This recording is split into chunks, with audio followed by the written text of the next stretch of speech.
Boy, there's some serious things going on in this country right now that people have been caught in lies. And I had to go to the hospital this past weekend. I was diagnosed with pneumonia. And I received a COVID test too. I came up negative. So that's the second time I've been tested and I came up negative. Just in case somebody was thinking maybe I had something else.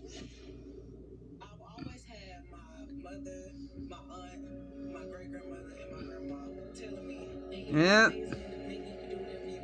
causing me all that damn pain.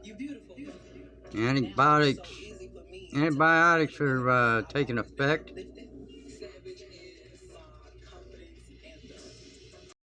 We recognize this is a big problem. With thousands of unaccompanied minors in custody, the administration's promise for a more humane approach to the border is being tested in a major way.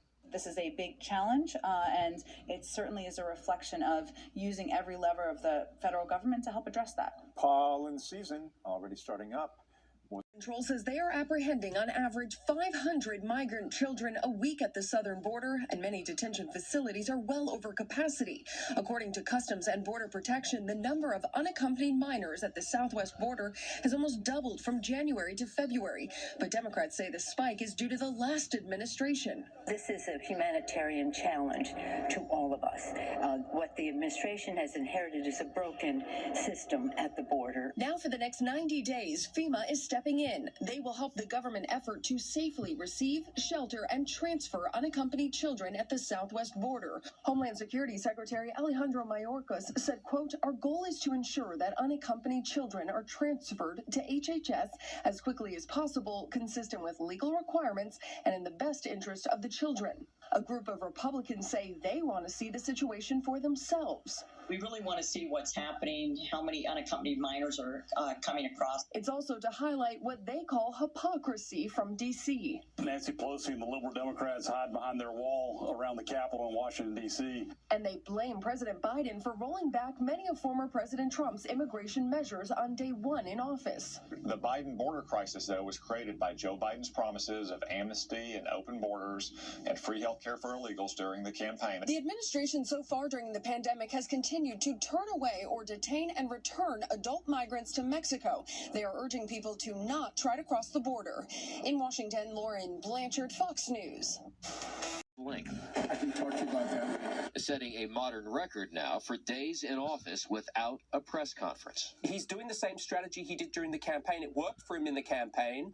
And, they're betting internally that the public doesn't care. They might be right. And the president does have a network. Safe, but also have questions about this mission and the security measures already in place. They write in a letter, quote, "It is entirely unclear to us why the fencing around the complex remains, given the absence of any current specific threat to the Capitol and given the ability to rapidly redeploy fencing should that threat posture change." This morning, dozens of people showed up near the Capitol to protest for fencing to come down, with people complaining the fencing makes the nation's capital look like a war zone. The sooner this fence gets down, the better. As a member of Congress, I cannot get into the Capitol. I've got to find my way. Lawmakers, though, are still reviewing what potential permanent security features should be installed. In Washington, Mark Meredith, Fox News. Well, I wonder what they're going to put in its place. But what does it say if shame doesn't work now for Cuomo? Shame hasn't worked for Trump. Shame not going to work for Cuomo? Well, I think that, what John was saying was absolutely on the nose, that Trump has basically moved the goalpost of what is proper and what isn't. And I think that unless there is a massive recall for impropriety by the New York voters, he won't step down. I think he's doubling down unless something worse comes down the pike. But I would encourage us to not equivocate what what has been documented with Andrew Cuomo compared to what is happening and trying to grapple with Gavin Newsom during his recall. His recall is trying to figure out how do you actually, work better under a pandemic and a disaster. Cuomo has actual allegations, not just on the nursing home front, but also personal allegations of sexual harassment, which should not be okay in any type of work environment. Hallie Jackson, the White House has obviously tried to stay out of this, understandably. No White House wants to step into something on this but at some point, Schumer and Gillibrand aren't enough to get Schumer to listen. There's going to be a point. Biden can't avoid this question forever, and neither can Kamala Harris.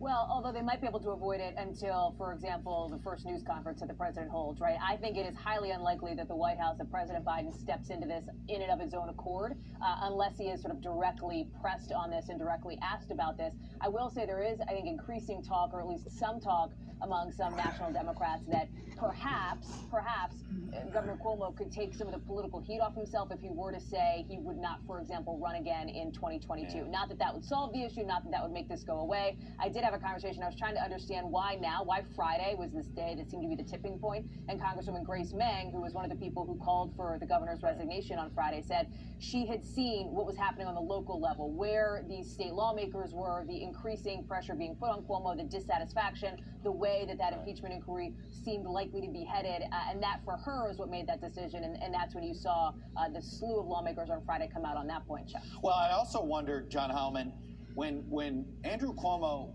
used the phrase cancel culture, I thought, oh really? Now you're going to use a Fox talking point to defend yourself, and you think Democrats are going to stick by you? It seemed like to be a really poor choice of words.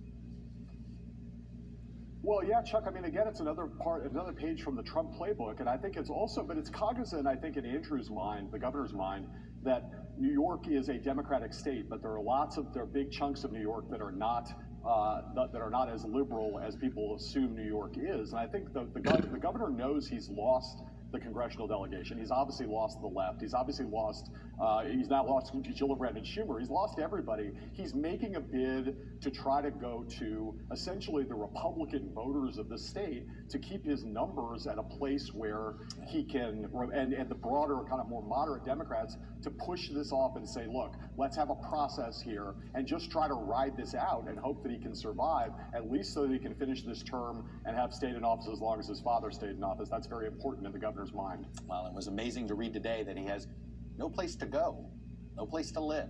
He has no apartment. He has no house. He only has the governor's mansion. Anyway, amazing. Can possibly get passed or not. I found that interesting that she didn't want to engage in that. And I know some national Democrats are afraid of engaging that for fear that some of the base won't like hearing that maybe H.R. 1's not the best bill to try to get passed. I was struck by the same point, Chuck, in your interview with Stacey Abrams, who obviously has been on the forefront of a lot of this, because it really is coming down to these two options. As you correctly note, H.R. 1 is headed towards, frankly, a buzzsaw in the Senate, right? And I think people understand that. There are some Democrats that I've been talking to, some sources who point out, yes, we do need to push the idea of some sort of an exception to the filibuster, right? Just for this issue of voting rights, these types of laws. Congressman Clyburn has been pretty vocal about that. There is more and more discussion and speculation about that, which Stacey Abrams, I think, noted and said, hey, we don't want to even think about paring down H.R. 1 until we get past this filibuster issue, right? Until we see where that is. At the end of the day, though, and Republicans are clear in their arguments, and it's Talani's point here, they believe that it is overstepping what the federal branch, the Congress has the authority to do. But if there is not political support for it, it doesn't really go anywhere. So Democrats may have to be confronted with this kind of a hard choice. What do you take out of H.R. 1? What do you leave in? And how do you try to get it over the finish line to make it more palatable, Chuck? So, John Hellman, how does, does Washington end up doing something before 2022 or not? Chuck, I just to go back to your very first question, just let's be clear about this. In this case, about these bills, 293 of them, I think, at the state level right now, trying to restrict voting access. And we just had an election. Donald Trump, that great. Yeah. Yes, exactly. Yes, and an election that scared Republicans because Donald Trump came out, that great political seer and truth teller Donald Trump came out and said it on the air last year. If we continue to have a lot of people voting and voting access gets broader, Republicans will never win again. He laid it on the table, and I think that's the only motivation driving Republicans who previously, as you know, Chuck, benefited from absentee voting, benefited from mail-in voting, but in this last election they didn't, and now they're trying to restrict voting. What's going to happen on H.R. 1, I think, it does come down to this question. I think there's a broader question about filibuster reform, and as you know, there's, Joe Manchin now kind of opened the door to the possibility of filibuster reform. You've got the pressure coming from Clyburn on this specific issue, and you can see voter suppression bills. NewsEd reporter Brian Hill was there today as the groups protested outside the World of Coca-Cola downtown. Dozens of people took part in a die-in here behind me, urging corporations like UPS, Coca-Cola, and Home Depot to denounce any legislation that will make it harder for Georgians to vote, especially minority and lower-income communities. No to voter suppression! No to voter suppression! They said that they support us. That doesn't mean anything unless you cut the money off. Voting impacts every aspect of our life. The New Georgia Project Action Fund is among the organizers to claim that Coca-Cola has donated more than $30,000 to politicians co-sponsoring voter suppression bills while proclaiming to be allies to the movement. Putting up a nice Black Lives Matter sign or billboard, that's really cute. But right now is when we actually need you. There are several bills the group says would greatly impact ballot access for voters. Something will happen, but I will tell you that Fair Fight was born of a time when we knew nothing would happen at the federal level, and we were able to mitigate voter suppression across 20 states, in part by raising awareness amongst voters. As Lieutenant Governor Duncan said himself, right now these bills are trying to solve a problem that they have yet to identify. This is not about protecting the right to vote. In the state of Georgia, the Secretary of State and the governor spent great amounts of time in their political reputations defending the integrity of our elections, and therefore these bills are nothing more than a pretext for returning to Jim Crow and stopping voters they don't want to hear from. And my belief is that voters across this country, when they see that their right to vote is being thwarted, will do what they can to push back. But they shouldn't have to fight on their own. That's why we elected a Congress. That's why we have a Constitution. And that is why Congress should be held to account for defending our democracy. If the Georgia legislature... Republicans are sounding the alarm that all this spending is causing inflation. Housing prices have skyrocketed around this country. So when they act like, oh, there's no inflation, I mean, it makes no sense because it's happening. And it's not the rich that get hurt with inflation, it's the poor. The Biden administration is also reportedly considering a tax increase on people in certain brackets to pay for these initiatives. Ray Bogan, Fox 5 News. Oh yeah, I remember that time, those days. I've still got mine. Excuse me, ma'am. Did you know that Liberty Mutual customizes your car insurance?